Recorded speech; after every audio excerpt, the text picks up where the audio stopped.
हरे Krishna. Shrimad Bhagavatam canto 10 chapter 19 दावानल पान। सुखदेव गोस्वामी ने कहा, जब ग्वाल बाल खेलने में पूरी तरह मग्न थे तो उनकी गौएं दूर चली गईं। अधिक घास के लोभ में तथा कोई उनकी देखभाल करने वाला न होने से वे घने जंगल में घुस गईं। विशाल जंगल में एक भाग से दूसरे भाग में जाते हुए बकरियां, गौएं तथा भैंसें अंततः मूंज से आच्छादित क्षेत्र में घुस गई। पास के जंगल की अग्नि की गर्मी से उन्हें प्यास लग पड़ी और वे कष्ट के कारण रंभाने लगी। गौओं को सामने न देखकर कृष्ण, राम तथा उनके ग्वाल मित्रों को सहसा अपनी असावधानी पर पछतावा हुआ। उन बालकों ने चारों ओर ढूंढा, किंतु यह पता न लगा पाए कि वे कहाँ चली गईं। तब बालकों ने गौओं के खुरों के चिन्हों तथा उनके खुरों तथा दांतों से तोड़ी गई घास के तिनकों को देखकर उनके रास्ते का पता लगाना शुरू किया।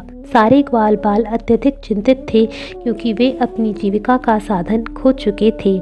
अंत में ग्वाल बालों को अपनी बहुमूल्य गौएं मूंझा वन में मिली, जो अपना रास्ता भटक जाने से चिल्ला रही थी।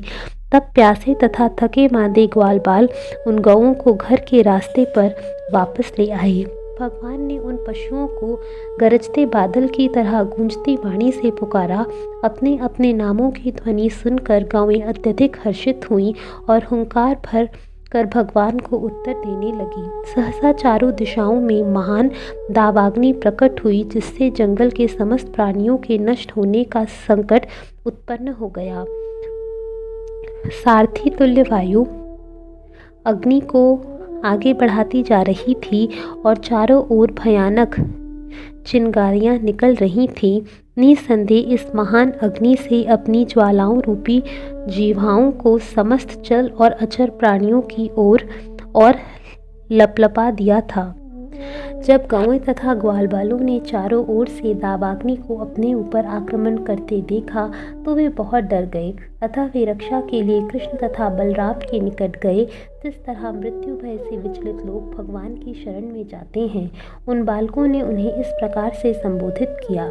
ग्वाल बालों ने कहा, हे कृष्ण, हे महावीर, हे राम, हे अमोघ शक्तिशाली, कृपा करके अपने उन भक्तों को बचाएं जो जंगल की इस अग्नि से जलने ही वाले हैं और आपकी शरण में आए हैं। कृष्ण, निसंदेह आपके अपने मित्रों को तो कष्ट नहीं होना चाहिए। हे समस्त वस्तुओं की प्रकृति को जानने वाले, हमने आपको अपना स्वामी मान रखा है और हम आपकी शरणागत हैं। सुखदेव गोस्वामी ने कहा, अपने मित्रों के ऐसे दयनीय वचन सुनकर भगवान कृष्ण ने उनसे कहा, तुम लोग बस अपनी आंखें मूंद लो और डरो नहीं। बालकों ने उत्तर दिया, बहुत अच्छा, और तुरंत ही उन्होंने अपनी आंखें बंद कर लीं। तब समस्त योग शक्ति के स्वामी भगवान ने अपना मुख खोला और उस भयानक अग्नि को निगलकर अपने मित्रों को संकट से बचा लिया। ग्वाल बालों ने अपनी आंखें खोली तो यह देखकर चकित हुए कि न केवल उन्हें तथा उनके गौओं को इस विकराल अग्नि से बचा लिया गया है, अपितु वे भांडीर वृक्ष के पास वापस ला दिए गए हैं। जब ग्वालबालों ने देखा कि भगवान की अंतरंगा शक्ति से प्रकट योग शक्ति द्वारा उन्हें दावाग्नि से बचाया जा चुका है, तो वे सोचने लगे कि कृष्ण अवश्य ही कोई देवता है। अब दोपहर ढल चुकी थी और बलराम सहित भगवान कृष्ण ने गौओं को घर की ओर मोड़ा। अपनी वंशी को एक विशिष्ट ढंग से बजाते हुए कृष्ण अपने ग्वाल मित्रों के साथ गोपग्राम लौटे और ग्वाल बाल उनके यश का गान कर रहे थे।